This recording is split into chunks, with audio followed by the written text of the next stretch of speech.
ಸ್ನೇಹಿತರೆ, ಈ ಜಗತ್ತಿನಲ್ಲಿ ಹಲವಾರು ದೇಶಗಳಿವೆ. ಅವುಗಳ ಬಗ್ಗೆ ನಾವು ದಿನವೂ ಕೇಳುತ್ತಿರುತ್ತೇವೆ. ಆದರೆ ಒಂದು ದೇಶವಿದೆ. ಅದರ ಹೆಸರು ಕೇಳಿದೊಡನೆ ಮನಸ್ಸಿನಲ್ಲಿ ರಹಸ್ಯಗಳು, ಪ್ರಶ್ನೆಗಳು ತಲೆ ಎತ್ತುತ್ತವೆ. ಅದೇ ತಾಜಿಕಿಸ್ತಾನ್ ಎಂಬ ಒಂದು ಚಿಕ್ಕ ಮುಸ್ಲಿಂ ದೇಶ. ಅಲ್ಲಿನ ಸಂಪ್ರದಾಯಗಳು ಎಷ್ಟು ವಿಚಿತ್ರವಾಗಿವೆ ಎಂದರೆ ನೀವೇ ನಂಬಲಾರಿರಿ. ಈ 21ನೇ ಶತಮಾನದಲ್ಲೂ ಇಂತಹ ಆಚಾರ ವಿಚಾರಗಳು ಇವೆಯೇ ಎಂದು ಆಶ್ಚರ್ಯವಾಗುತ್ತದೆ. ಯೋಚಿಸಿ ನೋಡಿ, ಅಲ್ಲಿನ ಕೆಲವು ಕಾನೂನುಗಳು ಎಷ್ಟು ಕಠಿಣವಾಗಿವೆ ಎಂದರೆ ಅವುಗಳನ್ನು ಕೇಳಿದರೆ ದೇಹವೇ ನಡುಗುತ್ತದೆ. ಇನ್ನು ಕೆಲವು ಸಂಪ್ರದಾಯಗಳು ಎಷ್ಟು ವಿಶಿಷ್ಟವಾಗಿವೆ ಎಂದರೆ ಅವು ನಿಮ್ಗೆ ಬೇರೆ ಜಗತ್ತಿನ ಕಥೆಯಂತೆ ಕಾಣುತ್ತವೆ. ಅಲ್ಲಿ ಬದುಕುವ ಜನರ ಜೀವನ, ಅವರ ಜೀವನ ಶೈಲಿಯಲ್ಲಿ ಬಚ್ಚಿಟ್ಟಿರುವ ಸತ್ಯಗಳನ್ನು ತಿಳಿದರೆ ನೀವು ದಿಗ್ಭ್ರಮೆಗೊಳ್ಳುವಿರಿ. ಈ ಜಗತ್ತಿನಲ್ಲಿ ಇಂತಹ ವಿಷಯಗಳು ಸಂಭವಿಸುತ್ತವೆಯೇ ಎಂದು ಯೋಚಿಸುವಿರಿ. ಇದಕ್ಕೂ ಮೀರಿ ಒಂದು ದೊಡ್ಡ ರಹಸ್ಯವನ್ನು ಈ ವಿಡಿಯೋದ ಕೊನೆಯಲ್ಲಿ ನಾವು ನಿಮಗೆ ತಿಳಿಸಲಿದ್ದೇವೆ. ಅದು ನಿಮ್ಮ ಆಲೋಚನೆಗಳನ್ನು ಸಂಪೂರ್ಣವಾಗಿ ಬದಲಾಯಿಸಿಬಿಡುತ್ತದೆ. ಆದ್ದರಿಂದ ಕೊನೆಯವರೆಗೂ ನಮ್ಮೊಡನೆ ಇರಿ, ಏಕೆಂದರೆ ಈ ತಾಜಿಕಿಸ್ತಾನ್ ಯಾತ್ರೆಯು ನಿಮ್ಮ ಮನಸ್ಸಿನಲ್ಲಿ ಒಂದು ಕಾಳಿರಕವನ್ನು ಸೃಷ್ಟಿಸಲಿದೆ. ಇದುವರೆಗೆ ನೀವು ಕೇಳಿರದ ರಹಸ್ಯಗಳನ್ನು ಬಯಲುಗೊಳಿಸಲಿದೆ. ತಾಜಿಕಿಸ್ತಾನ್ ಮಧ್ಯ ಏಷ್ಯಾದ ಒಂದು ದೇಶ. ಇದು ಸೌಂದರ್ಯದಿಂದ ಕೂಡಿದೆ ಮಾತ್ರವಲ್ಲ, ಕಠಿಣ ನಿಯಮಗಳಿಗೂ ಹೆಸರುವಾಸಿಯಾಗಿದೆ. ಸುತ್ತಲಿನ ಪಾಮಿರ್ ಮತ್ತು ಆಲೆ ಪರ್ವತ ಶ್ರೇಣಿಗಳು ಇದನ್ನು ಜಗತ್ತಿನ ಚಾವಣಿ ಎಂದು ಕರೆಯಲು ಪ್ರೇರೇಪಿಸಿವೆ. ಇಲ್ಲಿನ ಮಹಿಳೆಯರು ಶತಮಾನಗಳಿಂದ ಚಕನ್ ಕಡಾಯಿ ಎಂಬ ಪ್ರಸಿದ್ಧ ಕೈಕಸುಗೆ ಕಲೆಯ ಮೂಲಕ ಬಟ್ಟೆಗಳನ್ನು ತಯಾರಿಸುತ್ತಿದ್ದಾರೆ. ಇದಕ್ಕೆ ಯುನೆಸ್ಕೋ 21ನೇ ಶತಮಾನದ 20ನೇ ವರ್ಷದಲ್ಲಿ ಅಂತಾರಾಷ್ಟ್ರೀಯ ಮನ್ನಣೆಯನ್ನು ನೀಡಿದೆ. ಈ ದೇಶವು ಸಂಪೂರ್ಣವಾಗಿ ಸಮುದ್ರದಿಂದ ಸಂಪರ್ಕವಿಲ್ಲದ ದೇಶ. ಇದರ ಗಡಿಗಳು ಚೀನಾ, ಅಫ್ಘಾನಿಸ್ತಾನ, ಉಜ್ಬೇಕಿಸ್ತಾನ್, ಕಿರ್ಗಿಸ್ತಾನ್ ದೇಶಗಳೊಂದಿಗೆ ಸೇರುತ್ತವೆ. ಇಲ್ಲಿ ಸುಮಾರು 10 ರಿಂದ 15 ಲಕ್ಷ ಗಂಡಸರು ರಷ್ಯಾದಲ್ಲಿ ಮತ್ತು ಇತರ ದೇಶಗಳಲ್ಲಿ ಕೆಲಸಕ್ಕಾಗಿ ಹೋಗುತ್ತಾರೆ. ಒಂದು ಕುತೂಹಲಕಾರಿ ವಿಷಯವೆಂದರೆ ಇಲ್ಲಿ ವೇಶ್ಯಾವೃತ್ತಿಯನ್ನು ಅಧಿಕೃತವಾಗಿ ನಿಷೇಧಿಸಲಾಗಿದೆ. ಆದರೆ ಕೆಲವೊಮ್ಮೆ ಕೆಲವು ಕಡೆ ಇದನ್ನು ಕಾಣಬಹುದು. ಈಗ ರಾಜಧಾನಿ ದುಶಾಂಬೆ ಬಗ್ಗೆ ಮಾತನಾಡೋಣ. ಇದರ ಹೆಸರು ಪರ್ಷಿಯನ್ ಭಾಷೆಯಲ್ಲಿ ಸೋಮವಾರ ಎಂದರ್ಥ. ಹಿಂದಿನ ಕಾಲದಲ್ಲಿ ಇದು ಕೇವಲ ಒಂದು ಚಿಕ್ಕ ಗ್ರಾಮವಷ್ಟೇ ಆಗಿತ್ತು. ಆದರೆ ಸೋವಿಯತ್ ಯುಗದಲ್ಲಿ ಇಲ್ಲಿ ಶಾಲೆಗಳು, ಆಸ್ಪತ್ರೆಗಳು, ಕಾರ್ಖಾನೆಗಳು ವೇಗವಾಗಿ ನಿರ್ಮಾಣವಾದವು. ಸೋವಿಯತ್ ಒಕ್ಕೂಟ ರಚನೆಯಾದ ನಂತರ ಈ ನಗರದ ರೂಪವೇ ಬದಲಾಯಿತು. 19ನೇ ಶತಮಾನದ 29ನೇ ವರ್ಷದಲ್ಲಿ ಇದರ ಹೆಸರನ್ನು ಸ್ಟಾಲಿನಾಬಾದ್ ಎಂದು ಬದಲಾಯಿಸಲಾಯಿತು. ಅದು ಸುಮಾರು 30 ವರ್ಷಗಳ ಕಾಲ ಮುಂದುವರಿಯಿತು. 19ನೇ ಶತಮಾನದ 61ನೇ ವರ್ಷದಲ್ಲಿ ಮತ್ತೆ ದುಶಾಂಬೆ ಎಂದು ಹೆಸರಿಡಲಾಯಿತು. 19ನೇ ಶತಮಾನದ 91ನೇ ವರ್ಷದಲ್ಲಿ ಸೋವಿಯತ್ ಒಕ್ಕೂಟ ಕುಸಿದ ನಂತರ ತಾಜಿಕಿಸ್ತಾನ್ ಸ್ವಾತಂತ್ರ್ಯವನ್ನು ಪಡೆಯಿತು. ದುಶಾಂಬೆ ಅದರ ಅಧಿಕೃತ ರಾಜಧಾನಿಯಾಯಿತು. ಆದರೆ ಸ್ವಾತಂತ್ರ್ಯದ ನಂತರ 19ನೇ ಶತಮಾನದ 92ನೇ ವರ್ಷದಲ್ಲಿ ಇಲ್ಲಿ ಭೀಕರವಾದ ಒಂದು ಗೃಹಯುದ್ಧ ಆರಂಭವಾಯಿತು. ಅದು ಸುಮಾರು 5 ವರ್ಷಗಳ ಕಾಲ ಮುಂದುವರಿಯಿತು. ಆ ಕಾಲದಲ್ಲಿ 20,000ದಿಂದ 50,000ಕ್ಕೂ ಹೆಚ್ಚಿನ ಜನರು ತಮ್ಮ ಪ್ರಾಣವನ್ನು ಕಳೆದುಕೊಂಡರು. ಸುಮಾರು 6 ಲಕ್ಷ ಜನರು ತಮ್ಮ ಮನೆಗಳನ್ನು ತೊರೆದು ಹೋಗಬೇಕಾಯಿತು. ಎಲ್ಲಾ ಕಷ್ಟಗಳನ್ನು ಎದುರಿಸಿದ ದುಶಾಂಬೆ ಮತ್ತೆ ತನ್ನ ಕಾಲಿನ ಮೇಲೆ ನಿಂತು ಮುಂದುವರಿಯಿತು. ಈಗ ಇಂದು ನೀವು ದುಶಾಂಬೆಗೆ ಹೋದರೆ ಅಲ್ಲಿನ ರಾಷ್ಟ್ರೀಯ ವಸ್ತು ಸಂಗ್ರಹಾಲಯ, ನವರೋಜ್ ಅರಮನೆ, ರುದಾಕಿ ಉದ್ಯಾನವನ, ಸಸ್ಯವಿಜ್ಞಾನ ಉದ್ಯಾನವನಗಳು ನಿಮ್ಮ ಕಣ್ಣುಗಳಿಗೆ ತಂಪನ್ನು ನೀಡುತ್ತವೆ. ಇದಲ್ಲದೆ ಮೆಹರ್ಗಾನ್ ಬಜಾರ್ನಲ್ಲಿ ತಾಜಿಕ್ ಸಂಸ್ಕೃತಿಯನ್ನು, ಅಸಲಿಯಾದ ರುಚಿಯನ್ನು ಅನುಭವಿಸಬಹುದು.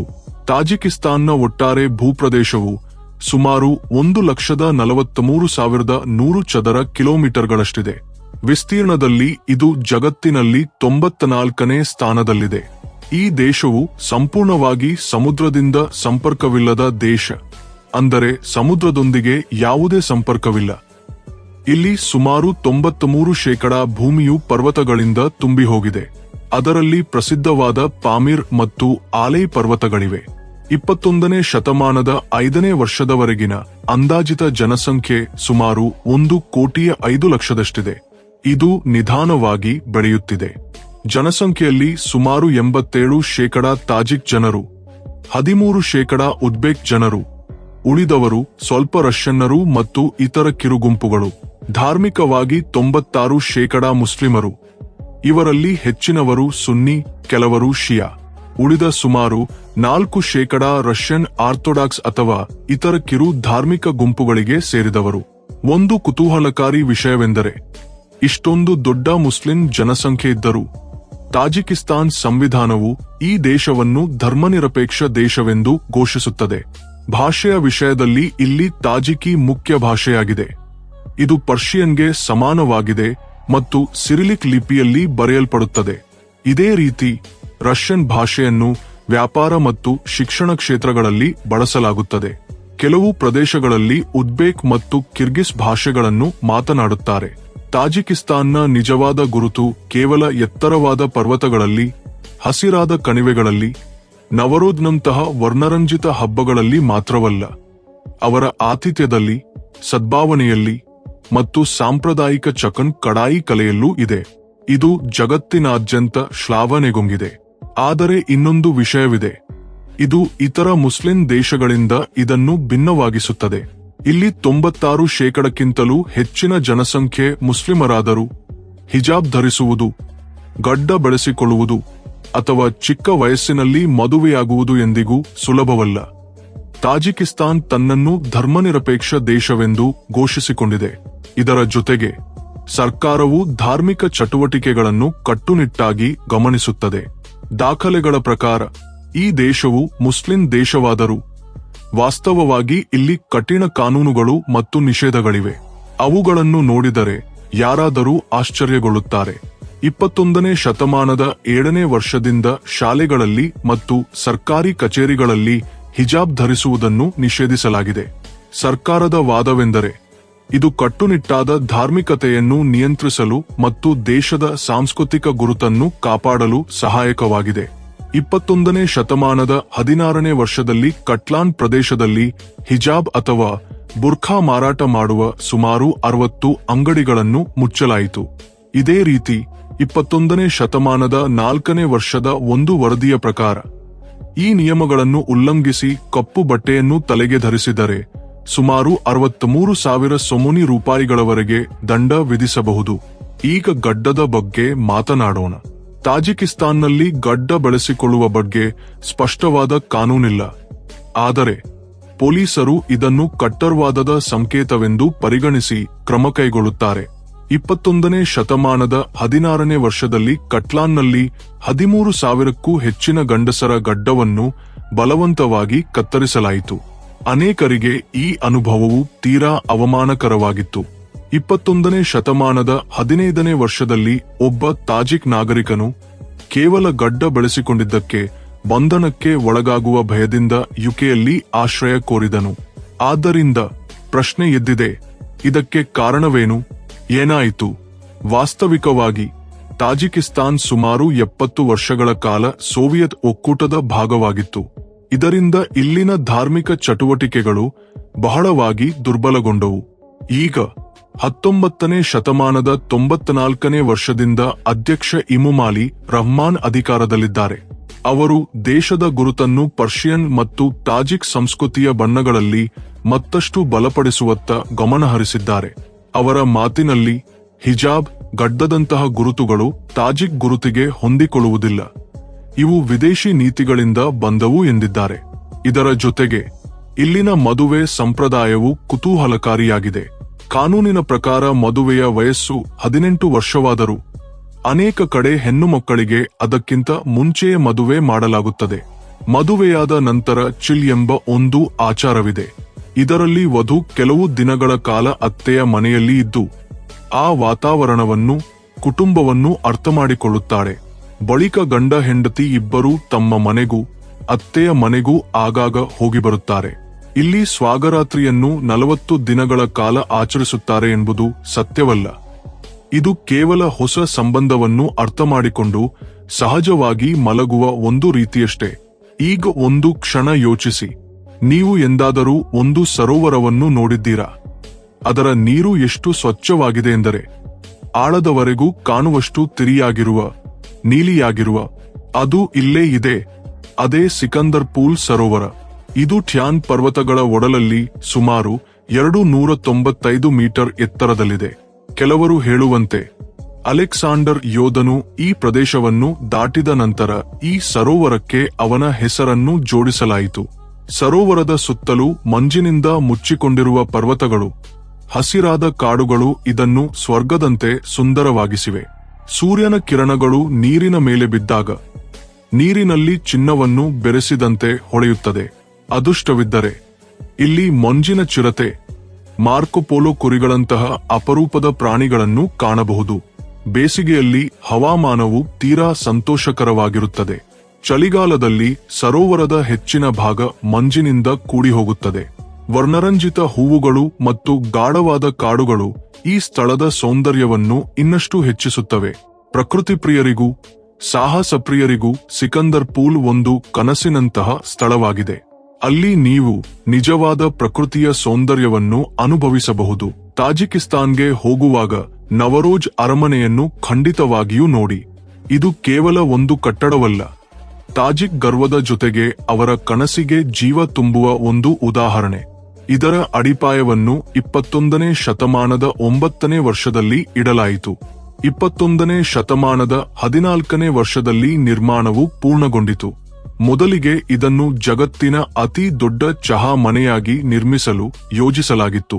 ಆದರೆ ನಿರ್ಮಾಣದ ಸಮಯದಲ್ಲಿ ಇದು ಒಂದು ಅದ್ಭುತವಾದ ಸಾಂಸ್ಕೃತಿಕ ಮತ್ತು ಸರ್ಕಾರಿ ಅರಮನೆಯಾಯಿತು. ದುಶಾಂಬೆಯ ಇಸ್ಮಾಯಿಲ್ ಸೊಮುನಿ ಅವೆನ್ಯೂನಲ್ಲಿರುವ ಈ ಸುಂದರವಾದ ನವರೋಜ್ ಅರಮನೆ ಪಕ್ಕದಲ್ಲಿರುವ ಕೊಮ್ಸೊಮೊಲ್ ಸರೋವರದ ನೀಲಿಯಾಗಿ ಹೊಳೆಯುವ ನೀರಿನ ಜೊತೆಗೆ ಇನ್ನಷ್ಟು ಆಕರ್ಷಕವಾಗಿ ಕಾಣುತ್ತದೆ. ಸುತ್ತಲಿನ ವರ್ಣಮಯ ಜಲಧಾರೆಗಳು, ಹಸಿರಾದ ತೋಟಗಳು ಇದಕ್ಕೆ ಶಾಂತಿಯನ್ನು, ತಾಜಾತನವನ್ನು ಒದಗಿಸುತ್ತವೆ. ಈ ಅರಮನೆಯ ನಿಜವಾದ ವೈಭವವು ಅದರ ಶಿಲ್ಪಕಲೆಯಲ್ಲೂ ವಿನ್ಯಾಸದಲ್ಲೂ ಗುಪ್ತವಾಗಿದೆ. ಸುಮಾರು 40,000 ಚದರ ಮೀಟರ್ ವಿಸ್ತೀರ್ಣದಲ್ಲಿರುವ ಈ ಕಟ್ಟಡದಲ್ಲಿ 12 ಸಭಾಂಗಣಗಳು ಮತ್ತು ಹಲವಾರು ಅಂತಸ್ತುಗಳಿವೆ. ಇವುಗಳಲ್ಲಿ ಕಾಷ್ಟದ ಶಿಲ್ಪಗಳು, ವರ್ಣರಂಜಿತ ಮೊಸಾಯಿಕ್ ಕೆಲಸಗಳಿಗಾಗಿ ಸಾವಿರಾರು ತಾಜಿಕ್ ಕೆಲಸಗಾರರು ತಿಂಗಳುಗಟ್ಟಲೆ ಶ್ರಮಿಸಿದ್ದಾರೆ. 46 ಮೀಟರ್ ಎತ್ತರದ ಗೋಪುರವು ದೂರದಿಂದಲೇ ಇದರ ಶ್ರೇಷ್ಠತೆಯನ್ನು ತೋರಿಸುತ್ತದೆ. ಒಳಗಿನ ಗುಲಿಸ್ತಾನ್, ದಿದೋರ್, ಜರಾನದೂದ್ ಮತ್ತು ಅರ್ದಾಂಗ್ ಸಭಾಂಗಣಗಳು ಮಹೋಗನಿ, ಮೇಪಲ್ ಕಾಷ್ಟದ ಜೊತೆಗೆ ಪಾಮಿರ್ ಕಲ್ಲುಗಳಿಂದ ಮತ್ತು ತಾಜಿಕ್ ಜನರ ಪೌರಾಣಿಕ ಕಥೆಗಳಿಂದ ಪ್ರೇರಿತವಾದ ಮೊಸಾಯಿಕ್ ಕೆಲಸಗಳಿಂದ ಅಲಂಕರಿಸಲ್ಪಟ್ಟಿವೆ. ನವರೋಜ್ ಅರಮನೆ ಕೇವಲ ಒಂದು ಕಟ್ಟಡವಲ್ಲ, ಇದು ತಾಜಿಕ್ ಸಂಸ್ಕೃತಿಯ ಕಲೆಯ ಗರ್ವ.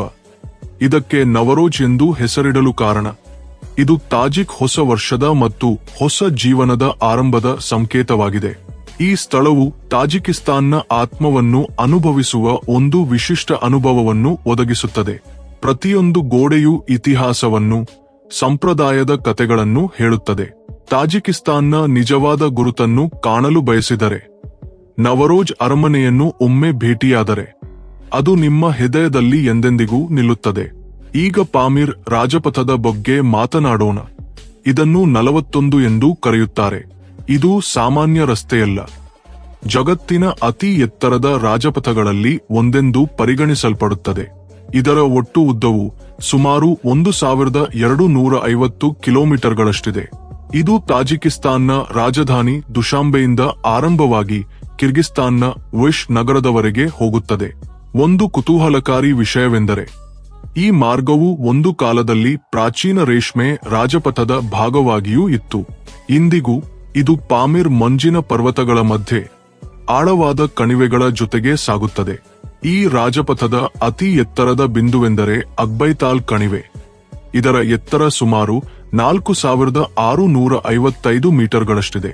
ಅಂತಹ ಎತ್ತರದಿಂದ ಕೆಳಗೆ ನೋಡಿದರೆ ಸುತ್ತಲಿನ ಮಂಜಿನಿಂದ ಕೂಡಿದ ಪರ್ವತಗಳು, ಹೊಳೆಯುವ ನೀಲಿ ಸರೋವರಗಳು, ಆಳವಾದ ಕೊರಕಲುಗಳು ಹೇಗೆ ಕಾಣುತ್ತವೆಂದು ಊಹಿಸಿ.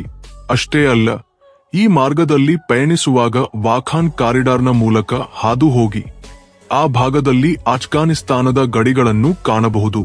ನೀವು ಸಾಹಸವನ್ನು, ಹೊಸ ಸ್ಥಳಗಳನ್ನು ಅನ್ವೇಷಿಸಲು ಇಷ್ಟಪಡುವವರಾಗಿದ್ದರೆ ಪಾಮಿರ್ ರಾಜಪಥದ ಯಾತ್ರೆಯು ನಿಮ್ಮ ಜೀವನದಲ್ಲಿ ಎಂದಿಗೂ ಮರೆಯಲಾಗದ ಅನುಭವವಾಗಿ ಮಾರ್ಪಡುತ್ತದೆ. ಸ್ನೇಹಿತರೆ, ಈ ವಿಡಿಯೋ ನಿಮಗೆ ಆಸಕ್ತಿಕರವಾಗಿಯೂ ಜ್ಞಾನವರ್ಧಕವಾಗಿಯೂ ತೋರಿದರೆ ಒಂದು ಚಿಕ್ಕ ಕೆಲಸ ಮಾಡಿ. ಈ ವಿಡಿಯೋಗೆ ಒಂದು ಲೈಕ್ ಕೊಡಿ. ನಿಮ್ಮ ಒಂದು ಚಿಕ್ಕ ಲೈಕ್ ನಮಗೆ ಪ್ರೇರಣೆಯನ್ನು ನೀಡುತ್ತದೆ. ನಾವು ನಿಮಗಾಗಿ ಇಂತಹ ಅದ್ಭುತ ವಿಡಿಯೋಗಳನ್ನು ಮಾಡುತ್ತಲೇ ಇರಬೇಕು. ಇದರ ಜೊತೆಗೆ ಈ ವಿಡಿಯೋವನ್ನು ನಿಮ್ಮ ಸ್ನೇಹಿತರ ಜೊತೆಗೆ, ಕುಟುಂಬದ ಜೊತೆಗೆ, ಸಾಮಾಜಿಕ ಜಾಲತಾಣದ ಗುಂಪುಗಳಲ್ಲಿ ಶೇರ್ ಮಾಡಲು ಮರೆಯಬೇಡಿ. ಹೀಗೆ ಹೆಚ್ಚಿನ ಜನರಿಗೆ ತಾಜಿಕಿಸ್ತಾನ್ನ ಅದ್ಭುತ ಸ್ಥಳಗಳ ಬಗ್ಗೆ, ಕತೆಗಳ ಬಗ್ಗೆ ತಿಳಿಯಲು ಸಾಧ್ಯವಾಗುತ್ತದೆ. ನೀವು ನಮ್ಮ ಚಾನೆಲ್ಗೆ ಮೊದಲ ಬಾರಿಗೆ ಬಂದಿದ್ದರೆ ತಕ್ಷಣವೇ ಸಬ್ಸ್ಕ್ರೈಬ್ ಬಟನ್ ಒತ್ತಿ.